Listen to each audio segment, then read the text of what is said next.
In the last few hours, the rapper Kanye West became a trend once again. Why? Basically because he took his Twitter account, or 20 as you may call it, and started tweeting.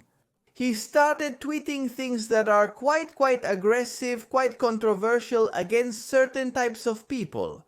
And saying, for example, that he was a Nazi, confessing he was a Nazi, saying he loves Adolf Hitler, and demanding the release of P Diddy. Let's look at some of these tweets that he has been posting in the last few hours. This one, for example, 9 hours ago, he posted, "I am a Nazi, I am a Nazi." This is the official account. We can see it on the official account at Kanye West. It's his official account. 32 million people saying, "I am a Nazi." Here, for example, he had put, "Some of my best friends are Jewish and I do not trust any of them." This is the original tweet from him where he said these things, and then we have a compilation of tweets. Because he not only put that, he put a lot more things. Here, for example, he had put, "I love Hitler, I love Hitler, and what are you going to do?" Now what? As if saying, what are you going to do about it? And like that, a bunch of little things more that he has been saying in the last hours. That's why it's a trend. It was trending on Twitter. Hitler was so fresh, as in saying, Hitler was really cool, he was like the best, he was so awesome. Argentine words come out when I say it, but that's just how it is. Do you get what I mean? That's what he's been tweeting, but it's not the first time he's done this kind of thing. At one point, he posted a picture of himself saying he used to be woke to woke. We know, you've probably heard it, it's the word that's now used to refer derogatorily to people with social consciousness. That is to say, if someone, for example, defends the lesbian, gay, bisexual, and transgender community, is in favor of the lesbian, gay, bisexual, and transgender community, is in favor of abortion, is in favor of gay marriage, is in favor of a lot of things. Well, these types of characters like Kanye West label you as woke because basically what they do on their networks is post this kind of stuff. That they are Nazis, that they love Hitler, that they hate Jews, and worse things, even worse, we have seen them lately everywhere. Well, these kinds of characters come out and say this. He shows a photo of his younger self with the message, "Say no to Nazis," and a drawing of a crossed out swastika, showing that he at some point was a coherent person, was a normal person, something happened to him, he derailed, in some way he completely derailed. We are going to talk a little bit about that, and not only that, but he also requested the release of P Diddy Free Puff. He writes here, Free Puff. That is, let's remember that Puff is Puff Daddy. P Diddy, Free Puff. That's what he asked for on his account in the last hours. And here it says, "I love Hitler now, what bitches." And like this, he posted several more little things. But it's not the first time that he says something like this. When he says something like this, it's not his first slip up. For instance, a video surfaced of him saying, "The thing about the red hat that drove me to a point of exhaustion, which was misdiagnosed. The issue with the red cap that drove me to a point of being exhausted is because I was misdiagnosed." That is, he's talking about something else. He's talking about something, and he points out that he was misdiagnosed. I'm not gonna say what race, what people, doctor. He says, because I was misdiagnosed by a... He refuses to disclose the race, occupation, and workplace of the individuals involved. I won't say that, since they know I can't. And what hospital and which media outlet visited, we know. I can't say that. Was... a Jewish doctor? He was a Jewish doctor. In the end, he ends up saying, "I'm not going to say it, I'm not going to say it," and he says it and says it. He claimed to have mental powers and said several other similar things, though I'm not sure if you recall. At a recent Grammy Awards, he attended with his girlfriend, who consistently wears revealing outfits. She wore a dress that many said was transparent, giving the impression that she was completely naked. Some claim the dress was see-through. From my point of view, it wasn't a transparent dress, but it was as if a picture had been taken of her naked and that picture had been printed on the fabric of the dress. That's the impression it gives me, by how that dress moved and everything. To me, that was it. It was her body, it was her picture, but it wasn't transparent, it was printed on the fabric. I could be wrong, but personally, that was the impression it gave me. And he says she was like that because he mentally controls her, that he has mental powers, and that he can control people with these mental powers. For example, 23 hours ago, A woman in Kentucky says she was mentally, telepathically forced by Kanye West to get inside a car that had a baby inside and steal that car. She said that when the police detained her. She said that Kanye West communicated with her telepathically and forced her to do this. He's confirming on his account that he possesses mental powers and can compel people to act against their will. For example, he made his girlfriend wear a dress that made her look naked. And just like this, he already had several skits. In this way, he had several tweets like this. But I know a lot of people will be asking, who is he? Who is Kanye West? Why is he saying these things? Why is he asking for the release of P DIDDY? Furthermore, he released merchandise made in collaboration with P Diddy, featuring their names and more. Why is he clamoring for the release of P Diddy? Why did he tag President Donald Trump asking him to set P Diddy free? Why did he say he's a Nazi? Why did he say he loves Adolf Hitler? There is a tweet that caught my attention. Let me see if I can find it. It says, "Call me Adolf Hitler and your girl still wants to fuck." He's basically asking that from now on. He's no longer called Kanye West. He now goes by Ye, though nobody calls him that. And he puts, "Call me Adolf Hitler." It's as if he invented a new name, a new stage name. And he says, "I want to normalize." People should talk about Hitler like they talk about the killing of blacks. He wants Adolf Hitler to be a frequently discussed topic along with many other subjects. Who is this person? What's his background? Has he always behaved this way? Was he normal before? Did he suddenly go crazy and start saying these things? What caused the change in his behavior? We made a report about this 3 years ago. I'm going to put it below. For those who saw the report, don't watch it. For those who didn't see it, stay and watch. It's a common and ordinary report, as always, the ones we are always doing on this channel. I want to remind you that I have 2 additional channels, The Day That, and I have 2,000 euros and 2K, in case you weren't aware. I invite you to visit those channels. They are different. They are other topics. I appear saying other things. If you're interested in those channels, I invite you to check them out as they're doing very well. You can also follow me. Also on Instagram at MagnumMephisto, where I recommend horror movies. There is something for everyone, so go check it out. For those who haven't seen the report, I'll provide it below.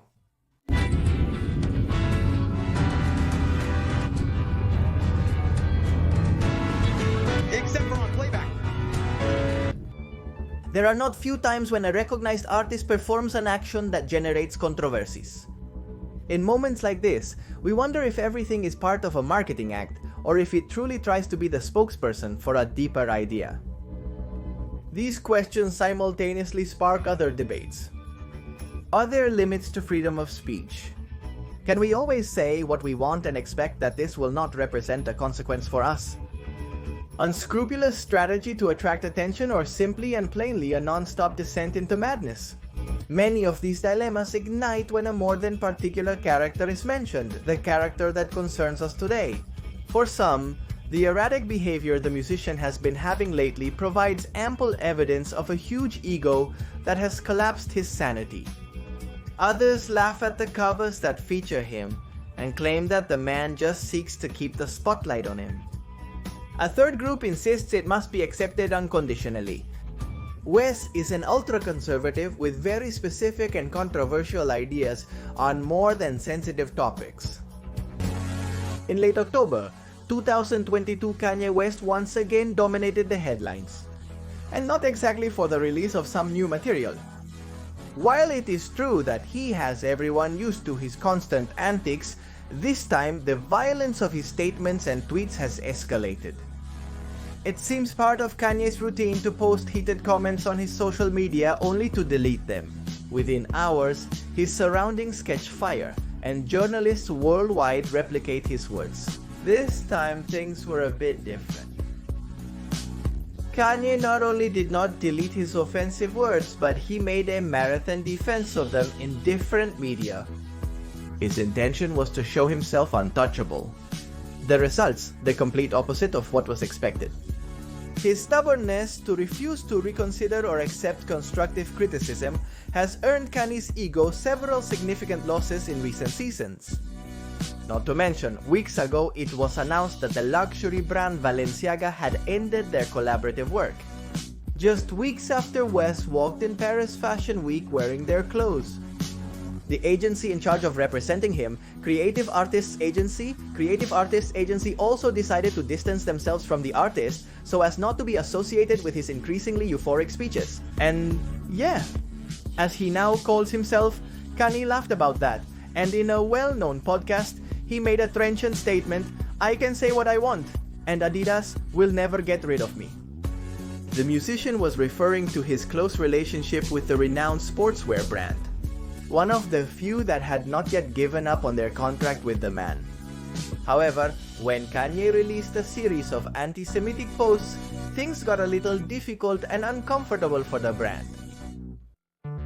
Things notably worsened when a group of white supremacists wrote on a billboard in the middle of Los Angeles that Kanye is right about the Jews.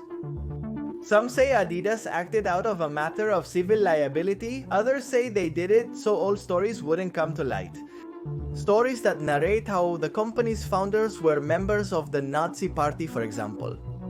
The truth is, whether it's out of sensitivity or necessity, Adidas made the decision to finally put an end to its profitable agreement, with whom it gave life to the popular and expensive Yeezy sneaker line. The company commented that it does not tolerate anti-Semitism or any other type of hate speech, and added, yes, recent statements and actions are unacceptable, hateful, and dangerous.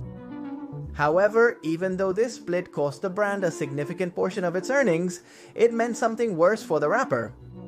But let's not get ahead of ourselves. Let's start at the beginning. Let's get to know this individual more, understand where his fortune comes from, and analyze the key moments that brought him to this present, where he is becoming a being hated by those who once loved him and loved by those who once detested him.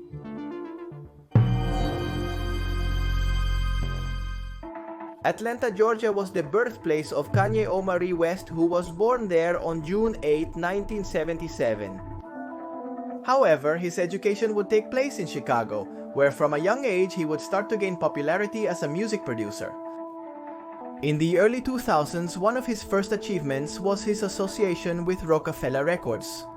From that bastion of emerging and popular art, he boldly and with great talent produced several singles. But Kanye had other plans. He hadn't entered the world of sound to limit himself just to producing. The good reviews he received drove him to finalize his plan to launch himself as a rapper. And after a long wait in 2004, he released his debut album College Dropout. The expectations were extremely high, so living up to them was no easy task. However, the acclaim was once again widespread from both the specialized media and the public. Some skeptics argued that this was equivalent to beginner's luck. They said the artist must have exhausted his gift with that work, and soon he would have nothing new to say. Kenny, for his part, ignored his detractors and took advantage of the positive repercussion to make the final leap that would fully consecrate him. This led to the birth of his own record label, Good Music. Now he only had to prove that he had come to stay, and he did so in spades. Attentive to trends and with surgical precision for mixes, Kenny experimented with a wide variety of musical genres and brought fresh air to the hip-hop scene. The most fundamentalists almost felt uncomfortable with his vanguard, but everyone sooner or later had to accept the obvious. The young man was doing something novel. Whether they liked it or not, it struck deeply with the consumers. By his fifth and sixth album, Kanye's style reached its peak. How did that impact his surroundings? With the not at all negligible sum of over 100 million records sold worldwide, the rapper became one of the most successful musicians and has won a total of 24 Grammy Awards, which makes him one of the most awarded artists of all time. Without further ado, and to make his success clear, 5 of his albums have been included in the list of the 500 best albums of all time, according to Rolling Stone magazine. Time magazine, for its part, named him one of the 100 most influential people in the world in 2005 and 2015. How did he achieve such milestones? Simple, Kanye has also known how to be a controversial artist from a creative sense. Kanye West managed to rethink the ways of consuming music in the streaming era in 2016. He did it with the launch of his 7th album, The Life of Pablo. Conceiving the modern world as a place of constant change and knowing that his work would do without a physical format, West took the liberty not to think of his album as a finished piece. Then he got to work and did something completely innovative. He repeatedly manipulated his work digitally, making it a dynamic object. Over several weeks, he experimented with the topic order, made changes, and tinkered with his creation. Not so much to meet the needs of the public, but, as he would later express, to satisfy himself. His followers and those who were just beginning to listen to him were interested in the experience and ended up validating the rapper's vision. Without knowing that, 5 years and 2 albums later, the man would double down on his bet by turning his 10th work into a kind of work in progress to honor his mother, who passed away in 2007. Under the pretext of breaking all kinds of mold and formula previously used. The Donda album was conceived as an intense and loaded work, far from the synthesis power of its predecessors. But it was not its 27 themes that were talked about, but the ambition that was carried out with the presentation of the material. The album became a constantly developing work with an automatically renewing publication date.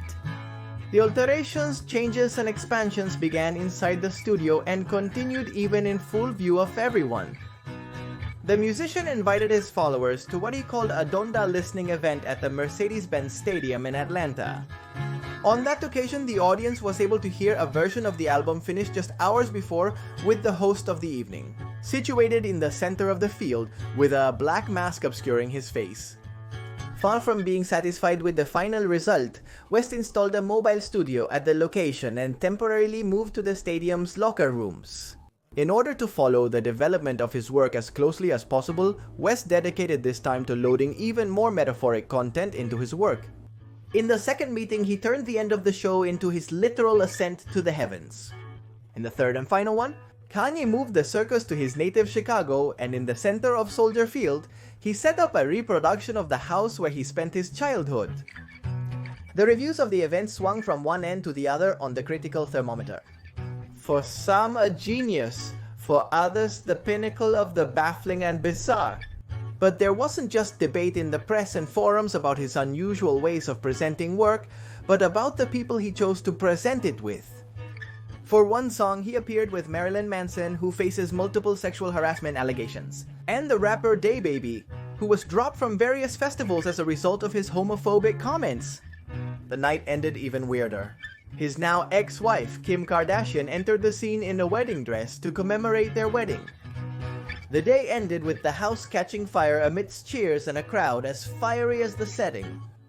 One way or another, all of this speaks to an artist who consciously chooses the path of innovation, be it by conviction or to generate a debate that always keeps him on everyone's lips. But to these issues, other things started to add up. Music is not the only topic associated with West.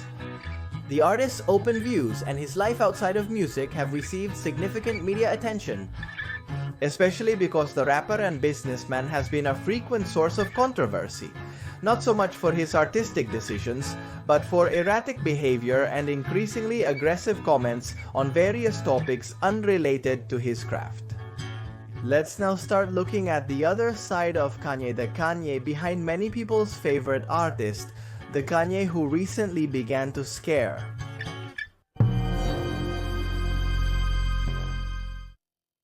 Those who until that moment were oblivious to West's outbursts stopped being so in 2009, more precisely at the Music Television Music Awards.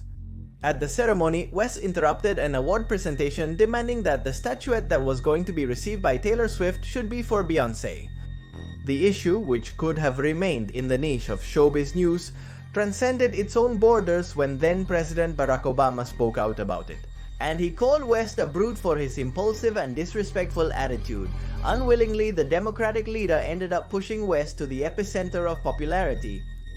And since then, his interventions have gone from scandalous to irresponsible and violent. Not going any further, in an interview with 30 Milestone Entertainment website, the rap star said, "One hears that slavery lasted 400 years, 400 years? It seems like a choice." Facing the bewildered stance of his interlocutors, who could not believe that the rapper blamed the slaves for slavery, he added defiantly, "We're in a mental prison. I like the word prison because slavery is too closely tied to blacks." As anticipated, West faced severe backlash from historians, activists, and many members of the public. And it is that his ideas, full of phrases worthy of self-help books, seem to ignore the concrete fact that millions of people had been forcibly brought in degrading conditions to American territory during the 17th, 18th, and 19th centuries to be sold as merchandise. Many journalists spoke out to clarify to the man that he had a right to believe what he wanted, but that there were real consequences for certain positions. They quickly warned him that his statements would inevitably have consequences, in a void by the media since they would not take him seriously. But Kanye not only did not show empathy for those he had offended, he made fun of them. He repeated his statement multiple times. So did the public isolate him? Many others began to support the rapper, saying they shared the same opinion, and that the artist was being censored precisely because no one was ready to accept that he was right. Suddenly, many people who believed that slavery existed only because the slaves were too lazy to rebel found their spokesperson in Kanye. Let's clarify, just in case, that it's enough to pick up a book on the topic to learn that there were always centers of resistance among the slaves, and many men and women died fighting for their freedom. Now let's return to our main topic. Kanye became a hero to many, which just made his already enormous ego even bigger. Then he didn't stop anymore. His next step was to mock the anti-racist struggle. May 25, 2020. Police officer Derek Chauvin detained George Floyd, a man of color, after a clerk accused him of trying to pay for a box of cigarettes with a counterfeit bill. What happened next became sadly famous. As confirmed by the autopsy and the court ruling that would end up convicting him, Chauvin had intentionally pressed his knee into the man's neck for over 9 minutes, causing his death. The killer was sentenced to 22 years in prison for murder in June 2021 and to an additional 20 years. After pleading guilty to excessive use of force and discrimination, he was allowed to serve both sentences concurrently. The disturbing incident was recorded by patients and shared online. This sparked a wave of protest throughout the United States against police violence and discrimination under the motto Black Lives Matter. So far, the story known by everyone. What not everyone knows is that George Floyd's family sued Kanye West for defamation. In that lawsuit, they claimed $250 million from the rapper to repair the damage he had done, by stating that Floyd's death was from fentanyl consumption and not from the abuse of police authority. Again, the rapper did nothing more than echo a theory that was already elaborated and widely shared by the most conservative circles of American society. But that was not enough for him. He was willing to take everything to the next level. During the last Paris Fashion Week, Kenny wore a t-shirt with the phrase, "White Lives Matter," a distortion of the famous slogan that became a symbol of the protests. After the scandal caused by his t-shirt, West gave an interview to Fox News where he expanded on racist conspiracy theories. A while later, a producer of the program The Shop Uninterrupted, starred by basketball star LeBron James, said he did not want to air the episode in which West appeared because he had used it to repeat a discriminatory speech. A few days later, West's Instagram and Twitter accounts were suspended. Many celebrities condemned his statements. Those who think like West saw this attitude again on social media and celebrity circles. An example to believe that their idol was being victim of a censorship against freedom of speech. The debate got hotter and hotter, and many emphasized that question that started to invade everyone. What is the role of civil liability, and how is it closely related to our right to express our opinions? The artist also ensured that Controversies splashed his private life. When they got married, Kim Kardashian and Kanye West seemed made for each other. He presented himself as the misunderstood genius, and she acted as muse and devoted wife, supporting him in his battles against the rest of the world. At the same time, they appeared on the covers of Vogue. However, from one moment to another, the mirage began to blur, and a dreadful reality began to emerge, casting shadows over the fairy tale. The first cracks in their love story became evident when Kenny started his controversial campaign for the United States presidential elections. That was marked by his statements like the ones we just saw, and additionally, they led him to yell at anyone who tried to engage in a high-level debate with him. It is estimated that Kanye spent $6.8 million on his presidential committee and only obtained 60,000 votes. Despite the overwhelming failure, the artist said he plans to give the White House another chance at some point. Kim broke the silence, reminding that Kanye suffers from bipolar disorder, and she asked the press to be cautious when echoing his statements. Over time, she stopped looking out for the man's reputation and asked for divorce, which instead of taking her out of hell, placed her in a stormy situation. The musician publicly revealed the affair, even pleading for reconciliation with Kardashian on social media. While the girl expressed in court her wish to be divorced, the marriage took years to be annulled. West, once again, demonstrated an uncooperative, selfish, and authoritarian attitude by refusing to sign the necessary papers. Not content with that, when the divorce finally went through and Kardashian got involved in a new relationship, he managed to become the center of tension once again. The rapper took it upon himself to harass and threaten online whoever became for a while the partner of his ex-wife. Not only would he defame them, but he would even make music videos in which he would pretend to be burying them alive. Then, to further underline his obsession, he would accuse the other of being an envoy of Hillary Clinton. Apparently, and according to his theories, anyone who spent time dating Kardashian had been Hillary's boyfriend. Always starting from Kanye's premises, everyone was trying to destroy him for being a Trump supporter, and why would they want to destroy him? He was asked this in multiple interviews. Kanye never doubted it. He's sure they want to silence him because he might be the one to awaken a large part of the sleeping population. The musician considers himself a threat to the status quo. Kanye claims he is disliked for not conforming to expectations of him as a black man. Convinced that he can provide a solution to all the world's problems, Kenny decided to open his own school a few years ago. After emphasizing that Hollywood is a gigantic brothel and confessing that porn addiction had destroyed his family, Kenny denounced the inner circle of his ex-wife and claimed to fear for the integrity of the children he had with her. He expressed in various media that he is in a position to represent many fathers who are generally ignored. He claimed that possessing such knowledge led him to open his own private academy. This academy, which is named after West's late mother, is a complete secret. According to the local press, parents have to sign some form of confidentiality agreements before enrolling their children there. They indicate that it has a daily schedule that begins with a full school worship, followed by language arts, math, and science classes, lunch recess, and enrichment courses that include world language, visual arts, film, choir, and parkour. West recently revealed that he doesn't read books, believing that life experience is more valuable than anything found in literature. The rapper said that the school provides the 82 enrolled students with practical tools they need in a post-iPhone creation world.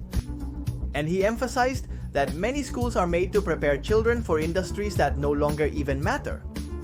West also mentioned that the academy focuses on practical skills that include engineering, computer programming, and agriculture, with tutors who focus on specific lessons which, according to him, could actually turn their children into geniuses. While West's proposal may seem attractive, and it highlights the fact that conventional education is obsolete on many levels. Similarly, many wonder if it's acceptable for those who run the educational institution to have such little tact in expressing themselves publicly about various issues. You can imagine the rest. Controversy, and more controversy. After that, the Gap brand distanced itself from the rapper, and so did many others. The provocation, which previously attracted many of his sponsors, began to stop being beneficial to their purposes, and little by little they started to leave him alone. And that's how our story comes back to the beginning, with Adidas being the last brand to say goodbye to who had once been their star. A goodbye that would touch West's ego and wallet in a very particular way. The breakup of the contract with Adidas resulted in West being dropped from the billionaire rankings. Yes, because with the breakup of the agreement with the company, West would be losing no less than $1.5 billion according to Forbes. Was Adidas' decision correct, or are they taking things too far? There's an iconic image of Sid Vicious which in the late 70s caused a stir in the newspapers. In it you can see the Sex Pistols bassist wearing a shirt with the Nazi insignia. However, Vicious didn't have a fascist stance, but rather a clear desire to create discontent and discomfort in his surroundings. Is West some sort of modern millionaire Vicious but with much more talent? Conversely, controversial acts are sometimes committed to gain context and eventually cease over time. A very internal and thorough social critique, which is impossible to size up at the very moment it is made. Sometimes provocation seeks to break a rule to expose a flaw in the system. West's intentions seem very different. It doesn't appear to be ironic or sarcastic. Instead, his actions appear to convey a succinct message. To show his real hatred against various social struggles or his contempt for some minorities. Or is he really suffering from that bipolarity which his ex spoke of for so long? Beyond the direct effects that his behavior is having on West, the repudiation of the rapper is reaching the highest echelons of Hollywood. MRC, the production company, decreed this Monday that it will not screen a documentary that was already recorded and ready to be presented. That is, West is not only blocked from Twitter and Instagram, but he has also been excluded from the screen. Does West do everything for publicity? Is it true what that saying claims that all press is good, including the bad? But if this is costing him so much money, is West really gaining anything? All we can say is that Kanye West has long become undecipherable, along the same line as Donald Trump. The rapper appeared days ago on Parler, the social network considered right-wing, and expressed his intention to acquire it. Very similar also to Elon Musk's move, who tweeted in support of the idea. The gravest danger lies in his stance and misinformation-laden claims, which validate the beliefs of like-minded individuals. In this way, for every cancellation that West suffers, there are more and more ultra-conservative groups that, seeing themselves as victims, accuse the world of silencing them for precisely being the ones who want to silence someone, appealing to brutality. No matter how extraordinary an artist may seem to us in his field, should we therefore endorse or allow him to cross certain boundaries that are forbidden to the rest? How do you combat hate speech without it finding excuses to continue spreading? How to stop those small flames that, as we already know, can turn into uncontrollable fires if they advance? For others, the key question is, why do we keep assuming that someone is a good artist? Do we have to believe him, an authority voice on every topic, just because he has a chance and the power to reach the masses? So what about the notion that great power comes with great responsibility? It becomes clear that the more excluded he is, the more West manages to be present, creating a phenomenon as attractive as it is confusing that leaves us all on edge. And with a question, what will be his next step? And that's the end of today's video about Kanye West. I hope you found this interesting. Once again, I invite you to leave a comment below and share your thoughts. What is your favorite topic, your favorite album? How did you get to know him? What opinion do you have about him? Is what he's doing right or wrong? Has he descended into madness, lost his sanity, or is he doing it purposely for attention? I want to hear your opinions and suggestions for future cases in the comments below. I want to thank all the members of the Mephisto clan who are showing up here, because thanks to them we can make these kinds of videos that are continually censored by YouTube. Join the Mephisto clan by clicking the join button below. You will have early access to these kinds of videos and also to others that won't be released on the channel. We sometimes produce videos and we realize that some are perhaps very short, or maybe they won't rank well. So what we do is set them aside. Some we discard, others we keep. As channel members, you can see all the experiments we do with the videos. We do a lot with them. And you can see videos that are totally exclusive to you. In the community tab, click on join and then go to the community tab, look for it, and there you are going to scroll down. And if you are members of the channel, you will see these exclusive posters that only appear to members. and it helps us a lot to keep going with the channel. Because sometimes YouTube really complicates things for us with the monetization of this type of content. I don't want to bother you or keep rambling anymore. I'm stopping here. I hope you enjoyed this video. I'm Magnus Mephisto, and I'll likely see you in the next one. Goodbye.